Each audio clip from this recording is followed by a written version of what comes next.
Welcome to the True North Compliance Podcast, where we discuss regulatory and compliance issues for Canadian business.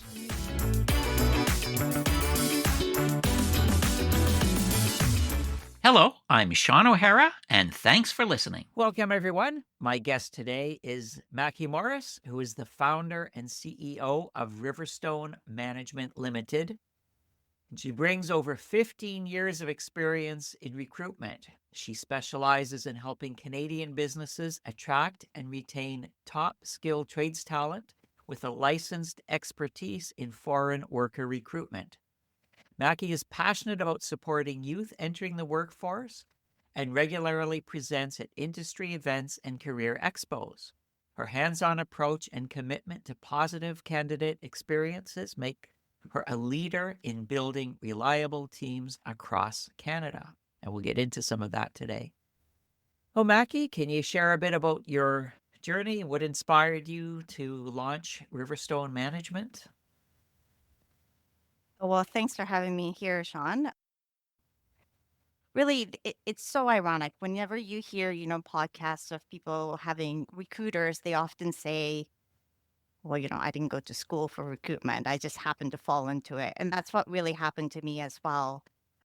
I started my career in actually video games and recruitment and progressed into skilled trades. And so I've been doing this for over a decade, really helping employers strengthen their employment branding so that they can attract and retain the right talent to grow their business.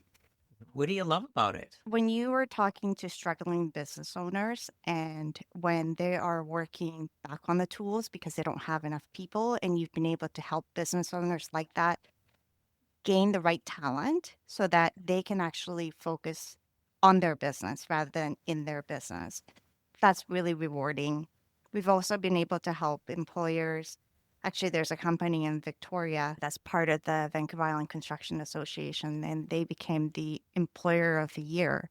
And although it is definitely a collaborative effort, having a good process in place in recruitment really contributes to that. So those are some of the things that, I really love, and making impact on everyday people. I think moving and having a new job is one of the most impactful things that can happen to you. And so just to be part of that journey and to be able to make that connection together with the employer and the right talent is really rewarding. That's helping people who are being hired. But often, as I see, the employers don't know how to recruit or don't even know how to interview or anything like that. Yeah, definitely. I mean, there are people out there, business owners that are excellent at that. But there are times where there's just so much on their plate that they're not able to dedicate their skill set into that. So just to be able to provide that additional support, that's where we want to make that contribution, because they're really great at what they do, but they just may not be able to put the time and the focus into recruitment that they need to. And that's ultimately because their business is growing and they're doing so well. Which is why they have to hire, because it's doing so well and they need people.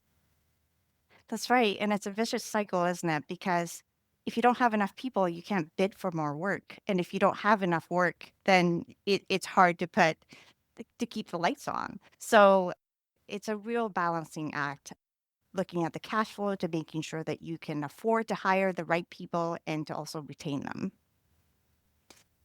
So getting into regulations, is this a regulated industry? Are there federal or provincial government bodies? Yes. So to be able to provide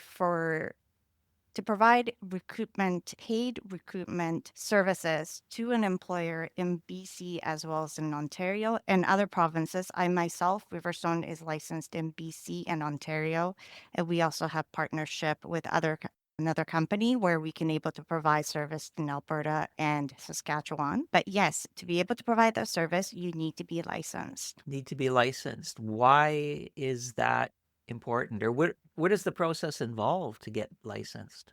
In British Columbia, you do need to go through some training as well as an application process. So actually in BC, to be able to become a recruiter, you need to get a license.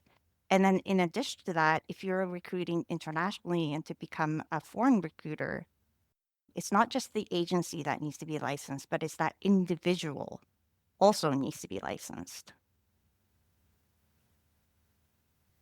I see. So the company, all the people who are working within a company have to be right. So to make sure that they're all properly trained and certified and so on. Yeah. That's right. And in compliance, understanding the rules.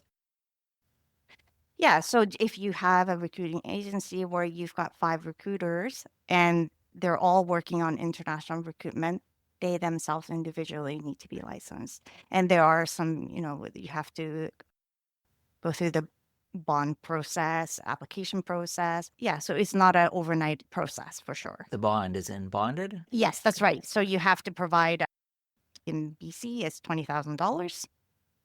I guess an analogy is probably a medical clinic, like a dental clinic. It's kind of registered. This is a dental clinic under the Island Health Authority. It has to meet certain obligations, but the dentists in there can't just be people off the street. Hey, I want to pull teeth. They actually have to be certified and registered dentists, and it's probably That's right.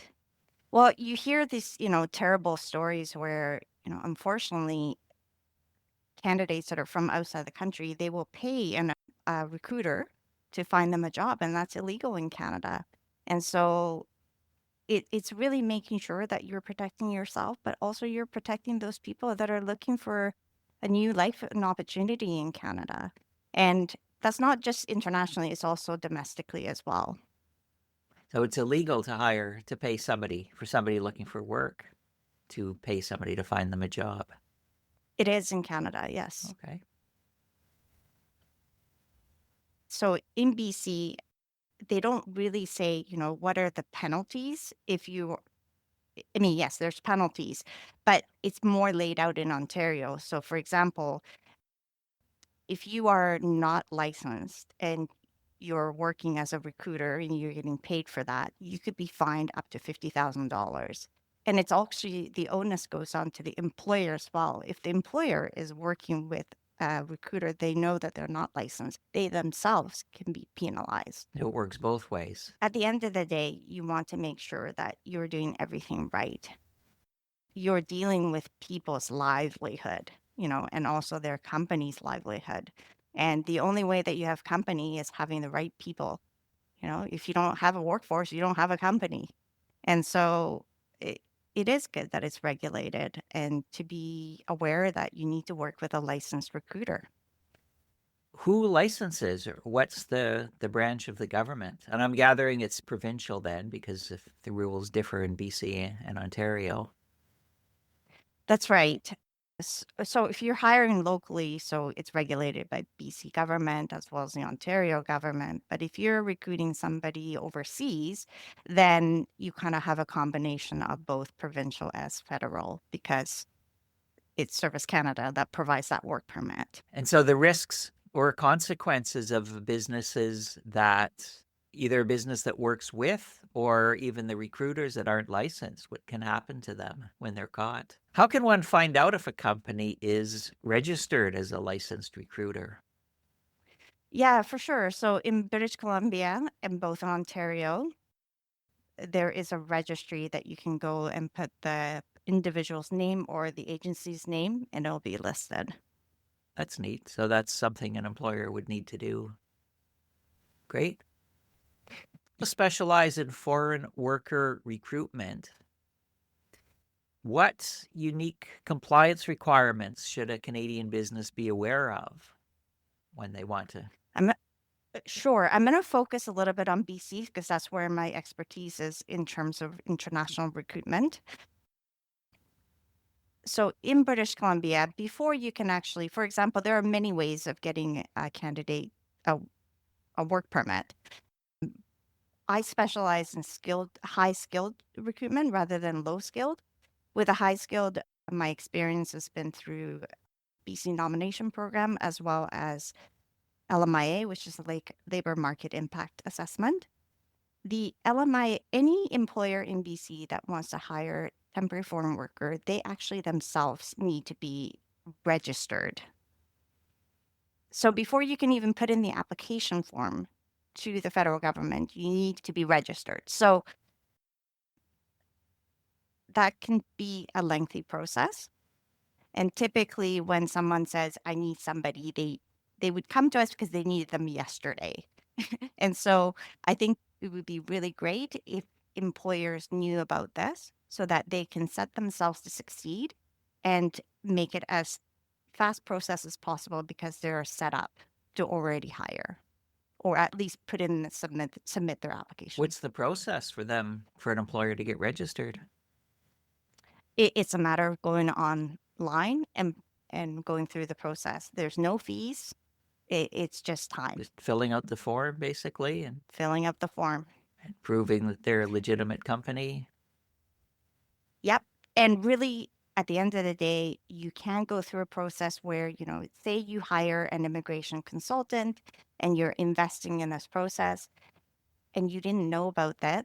And come time to put your application in and you don't have that registry form or that certificate, you've wasted all that time and effort. And so that's first thing we ask when we're working with an employer in BC is, are you registered? If not, let's get you registered right away because it can take weeks, it can take months. And that's not the time that the employers can afford. An employer then who thinks I need to hire somebody goes out, contacts you, and then you would say you would help them to get registered. They themselves can Okay. get registered. They really don't need anybody's assistance. So if you're an employer in BC and you're thinking, yes, eventually I would like to, you might as well get it now because it doesn't cost you anything and it just sets you to be able to take that step should you choose to hire internationally.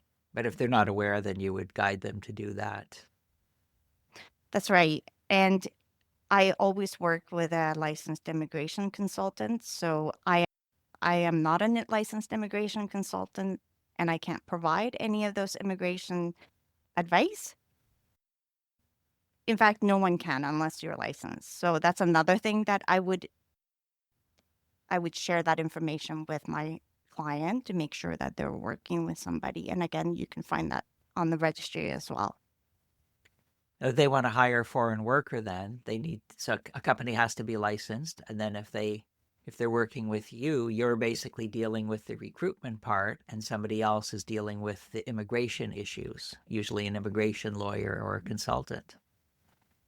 Licensed immigration consultant, Licensed, yes. okay. So it is a heavily regulated industry then.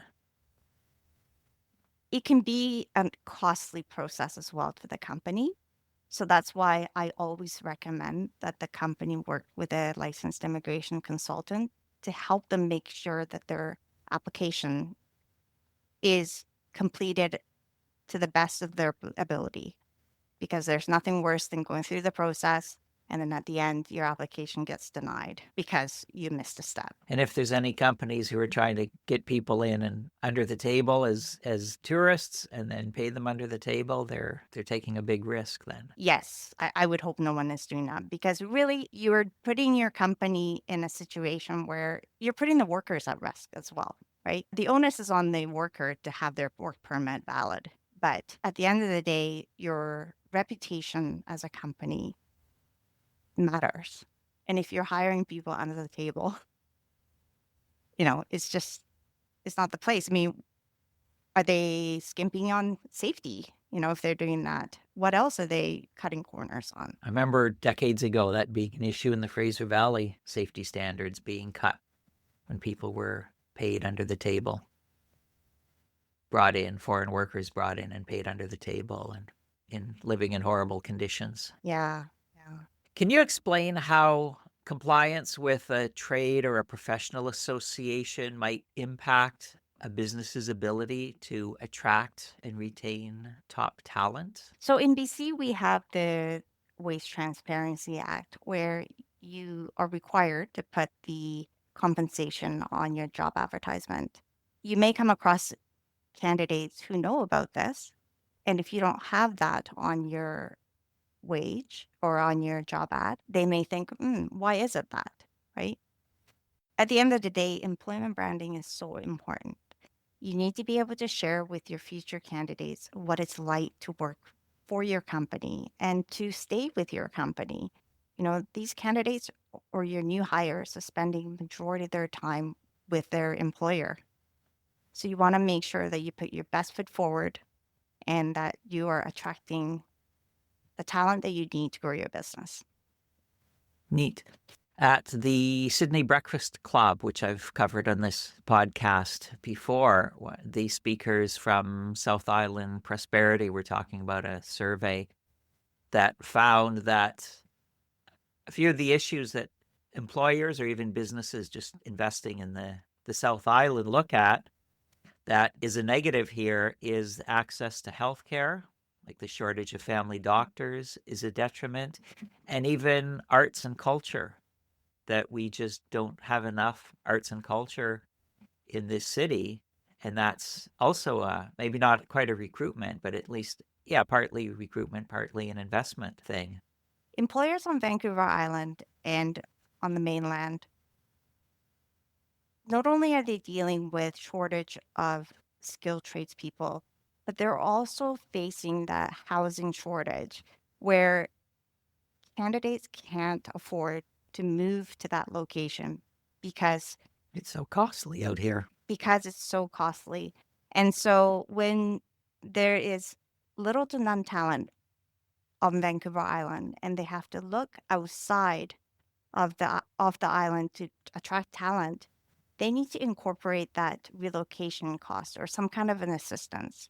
It's a costly thing for employers. And so I can see why it is so vital to get it right to hire the right person because there's nothing worse than investing on relocating an individual, even their family, to come to Vancouver Island. And it doesn't work out. It's not good for the employer. It's certainly not a good experience for the candidate as well. Yeah, this is like paradise, although we don't want to tell anybody because we have a lot of people moving here. And the lifestyle and the weather and the ability to do things outdoors, which is great for a company thinking of investing. But then we've also got the housing and the culture and the medical system that all become detriments. What are some voluntary practices that you've seen businesses adopt, like maybe living wage standards or eco-friendly initiatives? And what effect might these have in the recruitment process? When you're trying to look at the talent, the workforce that you're trying to attract, when you've got quarter of the population retiring or they've already retired from your workforce, your marketing to these candidates need to be different than what it used to be. And when you look at the Gen Zs, they're looking to be able to contribute to the company. They want to have some kind of mission. There has been studies done, right? That they want to make sure that they're joining a company where they're making a difference. And so you want to highlight that in your employment branding to attract the candidates. It's not like the old days where it's just apply, fill out a form, show up, do the job, get paid, go home at the end of the day and go back the next day. That it's a different demographic that people actually want to feel that they are truly contributing. And therefore a company then that has a focus and is invested in the community and so on will probably have maybe an easier time recruiting or retaining if they can put across, this is why we exist, this is what we're doing, this is who we've helped, or however they measure that. I always come back to employment branding because the best way for employers to share what it's like to join their company or to stay with their company is through social media, because that's where your future talent is spending their time on social media. It's just not a matter of doing it for the goodness of the people you have in your organization, but it's also a way to share with your future candidates. This is the kind of work we do, and this is the kind of positive impact we make. Do you recommend that employers look internally for recruiting? Because I know sometimes it's been an issue. People hate their jobs and they say, there's no way I would curse. I'm stuck here. There's no way I would curse my best friend by bringing them into this company. So how does it work for a company that, say, has a mission, is keeping their staff happy? Is that a good place to go internally and say, who can you bring in, or maybe can they reward them, or is there a way to handle that well? Yes, it's something that we often talk with our clients. Do they have an employer referral program? And it doesn't have to be expensive. It can be, I think, a local sheet metal company that we were working with. They were offering steak dinner if they hired they brought a friend or a colleague to the company. And so it doesn't have to be a costly thing, but yes, internal referral program is a great way to grow your talent pool. It's interesting. Has anyone studied, do you know, if that helps with overall retention? It Okay. So does. if I bring in a friend, I'm more likely to stay, and the friend's more likely to stay because it's not just the company, it's my friend who brought me in. hmm Employees or potential employees do not pay their recruiters to be placed. So how does the money work? What is the process? Say when somebody says, "Hey, I need to hire," and they're thinking of contacting you. So at Riverstone, we service employers. There are many agencies that services both the employers and the candidates. And for the candidates, they would never be, because it's illegal to get money from the candidates to find them a job, but they might provide resume writing services or, coaching, things like that. But that's not something that Riverstone focuses on. We support employers. And so when employers are needing additional recruitment support, or maybe they don't have an internal HR or recruitment a team, then that's where we come in, and there are a variety of services that we provide to compensate for our services. Well, what kind of businesses do you help? Or rather, maybe what kind do you specialize in? Like for our listeners, if they're thinking, gee, I wonder if I should contact Maki, can she help me? What types of industries or situations might they be in? So we focus on helping employers in the manufacturing, construction industries. So anywhere from a machine shop that's looking for a CNC machinist to a mechanical company that's hiring HVAC technician or gas fitters. We also help food manufacturing and packaging manufacturing companies to hire maintenance technicians, power power engineers to help out with their energy generation, to plant managers. So we do everything also in construction as well. So if they're looking for project managers, estimators, site superintendents, we really support anybody that is in the construction or the manufacturing realm. But do you check the certifications or training of the people you're bringing in to make sure they're Red Seal or anything else that they need as well? Yes. So it's actually surprising some employers they don't. And so we educate them on how they can verify their ticket. That could be a big liability if something goes wrong and the people working on it weren't certified. I'm hoping that, they're not put in that situation, that candidates are honest about it, but there are places that you can go. So tickets are issued by the province. So if you have a Red Seal machinist that's issued by Skilled Trades BC, you can go to their website and get their verification. And sometimes it might not show up online, so you can just give them a ring and they can support you through that process. Great. What advice would you give to employers when it comes to recruitment in the skilled trades? BC Construction Association provided the stats where 92% of their members have staff of 20 and under. Because it is so competitive out there and it's a candidate driven market, you are competing with large corporate. If you're a small to mid sized CNC machine shop and you're competing with national companies, how can you make yourself different so that candidates want to apply to you versus the other company or your competitor? You've got to become the employer of choice.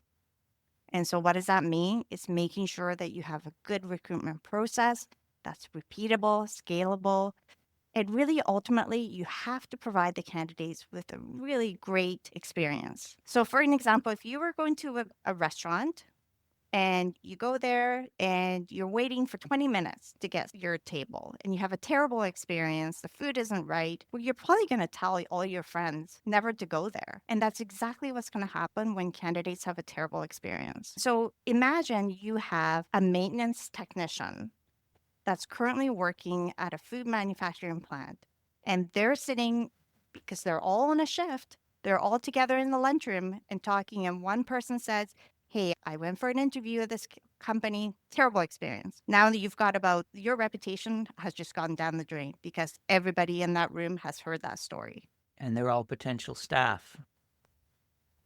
They're all potential staff. And so if you don't have a good hiring process in place, you're most likely not going to be able to provide those candidates with great experience. So that can be anything from ghosting the candidates or, you're not updating them or I think ghosting is probably the worst thing. It's like dating, right? If you don't hear back from the other individual, terrible thing. And you're probably never going to go back to that person again. Whereas say you don't get the job, but you have great experience, you're most likely going to come back to them, to that employer, maybe if they have another opportunity again. Or maybe you're even making them want to apply there again. So I really encourage employers to look at their hiring process and even ask your new hires, how was your experience? Did they have a good experience? If they did, find out what made that and making sure that every person that is involved in the hiring process repeats that. And that would give them a much smoother process. I guess for, I Mhm. don't want to say I guess. For people who've been running their business for decades, then they would have to view that there's the old way of doing it has changed and they have to react to or deal with the new reality. If you look at the current talent pool, if you have a job on a job board and you're talking to those candidates, they're considered as active candidates and they represent 30% of the talent pool that's available. And the other 70% are passive candidates, meaning that they're actually not actively looking for a job. But they could actually be the candidate that could be your next best hire. They're just not out there. And so it's a matter of making sure that you have good employment branding so that when you tap on their shoulder to say, "Hey, you might be a great, would you consider working for us? You might be great for our organization." They might say, "Yes, I'm interested in working for you." It's really vital for employers to focus on what does their recruitment process look like. One good way of doing this is if you are a business owner, it's almost like an undercover candidate. Go through the process yourself. Become a candidate. What's the experience like? And the other question that I often ask my clients is, does every candidate have the same experience? Because they should, because you have a system in place. If they don't, then you know that there needs to be a little bit of tweaking. You just cannot afford to lose that next best hire because we are dealing with incredible labor shortage, particularly in the skilled trades. That's good advice to do that, like the mystery shopper or mystery candidate. That's good advice for an owner of any business to see how things are done, how the phone's answered, how the whole process is, because they may be surprised. It might be not what they have laid out for everybody to do. And sometimes maybe that they don't even need to go through the process because they know they're the ones that are doing the recruitment. And that kind of goes back to how we were talking about how the business owners they're so busy that they just can't. They used to be able to dedicate that effort to recruitment, but they can't right now because they're so busy. It's neat. Thank you, Maki. And just as we wrap up, could you please tell our listeners how they can find out more about you, how they can connect with you and Riverstone Management? Yeah, so you can contact us at info@riverstonemanagement.com. You can call us at 250-508-3065. We're also on LinkedIn as well as Facebook, Instagram. Great. Thank you so much for being here. Well, thank you so much, Sean. It's been great being able to share some of the experiences, and hopefully the employers are able to make some adjustments to their recruitment so that they can grow their business. And that's a wrap.